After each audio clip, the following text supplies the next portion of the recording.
Hello everyone, welcome to today's video. Today's video is going to be about how to fix the app not opening in Google Maps in 2026. For that, the first thing that you can try and do is head over to your recent apps, force close all apps, and try reopening Google Maps. If the issue still persists, head over to your quick settings, head over to settings on your device, scroll down, tap on apps, tap on see all apps, head over to the search bar, search for the Maps app, tap on the Maps app, head over to storage and cache, clear the cache of the Maps app, and try reopening it.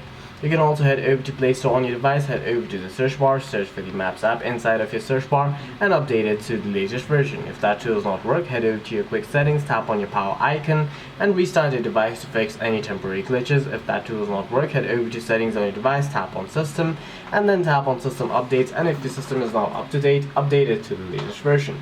If that too does not work, one more thing that you can try and do is head over to your quick settings, head over to settings on your device, scroll up, tap on storage, and make sure that you have enough storage on your device for apps to not crash. For any further questions, please feel free to leave a comment down below.